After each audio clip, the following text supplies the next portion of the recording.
ऊपर जो है भगवा झंडा लहरता है और भारत का, इसका मतलब ये भारत की व्यवस्था और भारत के संविधान को नहीं मानता। भगवा से भारत चलता है क्या?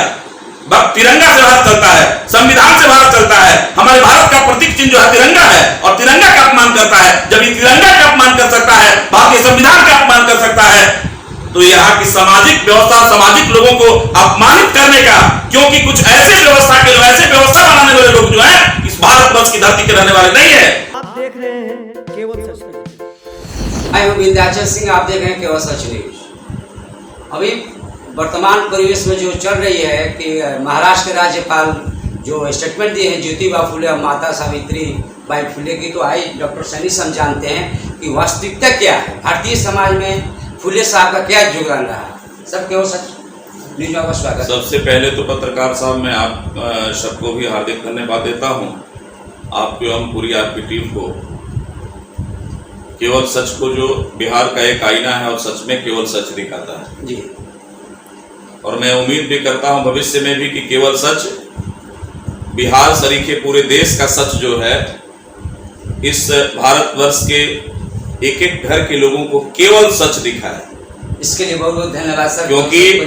क्योंकि भारत की मीडिया कुछ तो मोदी मीडिया, गोदी मीडिया हो गई है, जिससे इस मीडिया के व्यवस्था पर भी सामाजिक जो है प्रश्न उठने लगे हैं सामाजिक लोगों का।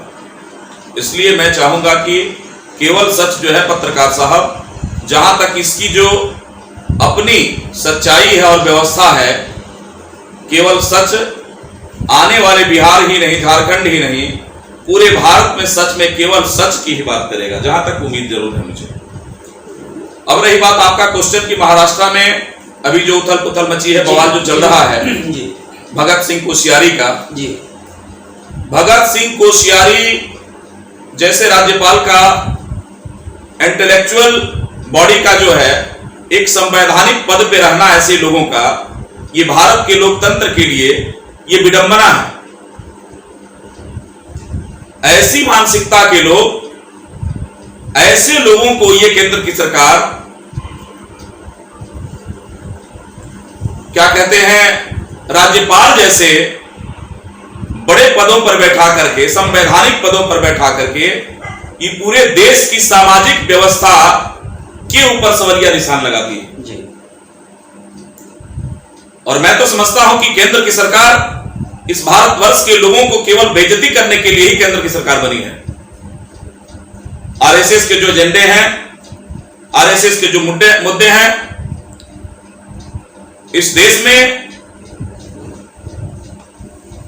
केंद्र की सरकार की जो पॉलिसी है, मैं केंद्र की सरकार की बात नहीं करूंगा, विकास के मुद्दे पर कोई बात नहीं करनी है, चाहे वो आर्थिक हो, चाहे वो सामाजिक हो, चाहे वो वित्तीय संकट हो, या रोजगार का मुद्दा हो, या इस देश में जो भारतीय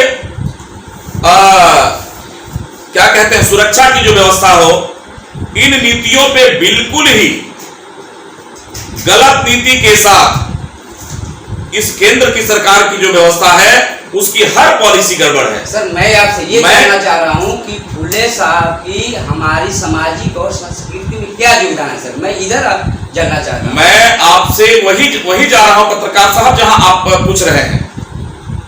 मेरे कहने का मतलब कि बिना योग्यता का, बिना जाने बुझे एक अदना से व्यक्ति को जो अनपढ़ गवार की भूमिका में होता है और उसको सिपाही या दरोगा आईपीएस की नौकरी दे दीजिए, तो क्या लगता है वो जिला को चला पाएगा? मैं वही व्यवस्था आपके महाराष्ट्र की ज्वलंत मुद्दों के विषय में मैं आना चाहता हूं।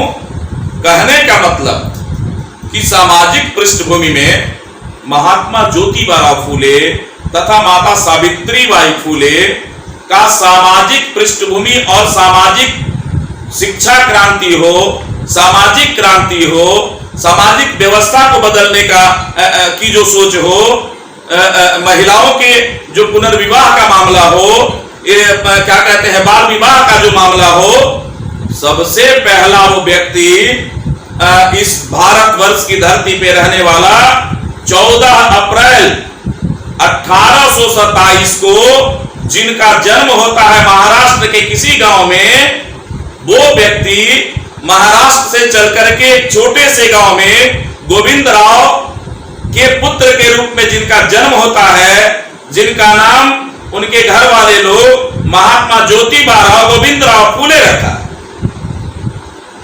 मैं ये सर आपसे जान रहा हूँ कि ये राज्यपाल महोदय ने जो जैसा कि स्टेटमेंट दिए, इसमें मैं सर आपसे जानना पत्रकार साहब मैं वही जा रहा हूं जी, जहां आप जानना चाहते हैं। आपके कहने का मतलब है कि राज्यपाल ने जो अभी बोला है कि 13 साल की अवस्था में महात्मा ज्योतिबा फूले का और माता सावित्रीबाई फूले का 10 वर्ष की अवस्था में जो है इन लोगों की शादी हो गई, तो ये मुर्गा मुर्गी ये मुर्गा मुर्गी ये क्या करेगा? यही जानना चाहते। ये तो भारतीय संस्कृति और संस्कार का, इसने इस आदमी को ऐसे शब्दों का, संवैधानिक शब्दों का हमें भी प्रयोग नहीं करना चाहिए, लेकिन इसने तो पूरी व्यवस्था को तार-तार कर दिया।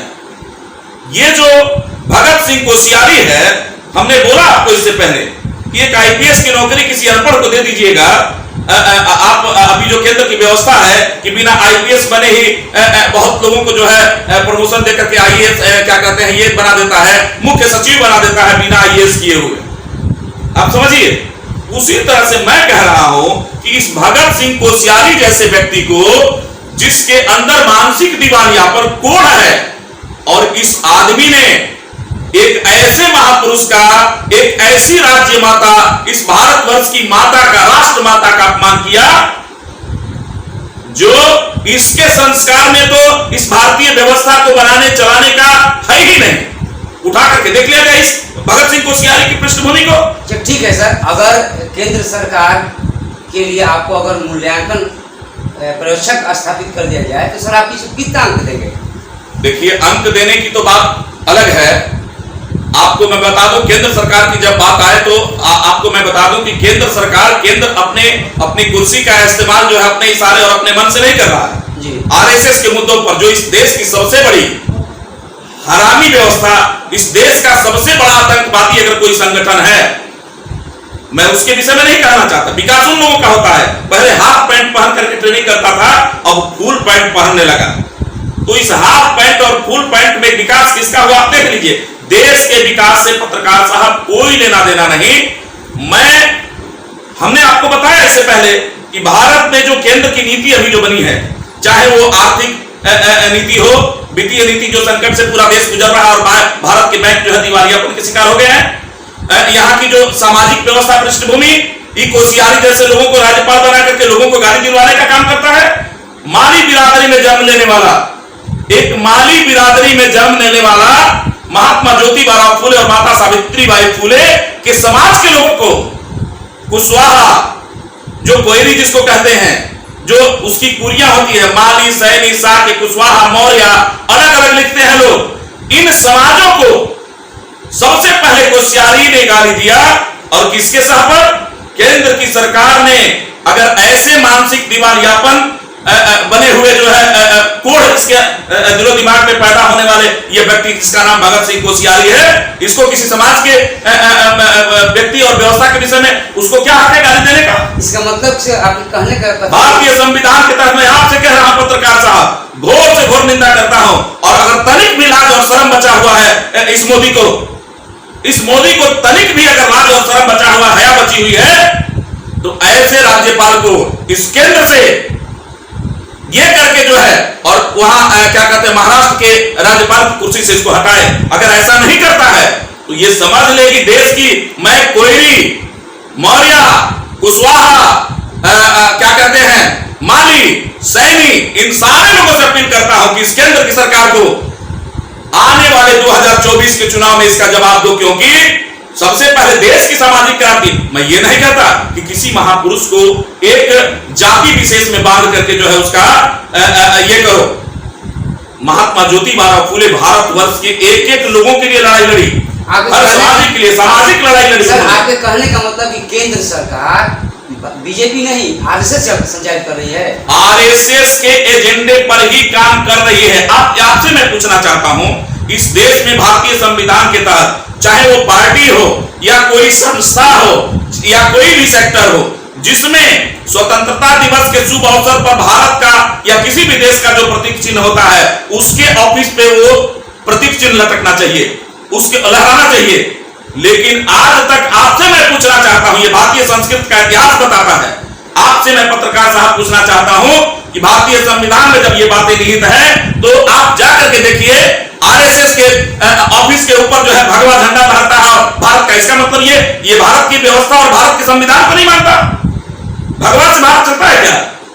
तिरंगा से भारत चलता है, संविधान से भारत चलता है। हमारे भारत का प्रतीक चिन्ह जो है तिरंगा है और तिरंगा का अपमान करता है। जब ये तिरंगा का अपमान कर सकता है, भारतीय संविधान का अपमान कर सकता है, तो यहाँ की सामाजिक व्यवस्था, सामाजिक लोगों को अपमानित करने का, क्योंकि कुछ ऐसे व्यवस्था के लोग, ऐसे व्यवस्था बनाने वाले लोग जो है इस भारतवर्ष की धरती के रहने वाले नहीं है और भारतवर्ष के दुख दर्द के साथ उनसे कोई नहीं, उनके हृदय में कोई भारतीय सामाजिक व्यवस्था के लिए कोई दर्द नहीं है। वो अपनी व्यवस्था लागू करना चाहते हैं, इस भारतवर्ष को मनु के सिद्धांत पर लेकर चलना चाहते हैं। वह मनु जिसने कहा कि यहाँ पे क्या कहते हैं, एक दलित का, एक अति पिछड़ा का, एक क्या कहते हैं जो नीच जाति का लोग है, व्यवस्था तुमको किसने अधिकार दिया नीच और उच्च जाति बनाने का? और उसने कहा, क्या कहा कि अगर वो शास्त्र की बातें सुन लेता है तो उसके कान में इधर से क्या कहते हैं शीशा पिघला करके दूसरे कान से निकाल देना चाहिए। अच्छा सर, वैसा आपका परिचय? मैं डॉक्टर एस के सैनी, प्रभारी बिहार प्रदेश भारतीय समाज पार्टी। लेकिन आपको मैं बता दूं, मैं एक सामाजिक क्रांति का भी योद्धा हूं और सामाजिक व्यवस्था के विषय में जहां भी कोई किसी तरह का अगर आघात पहुंचाता है तो निश्चित रूप से उसके लिए मैं इस भारतवर्ष के लोकतंत्र को सुरक्षित रखने के लिए मैं हर व्यवस्था से टकराने के लिए तैयार हूं। नमस्कार सर। जी, आपको भी मैं प्रणाम करता हूं पत्रकार साहब।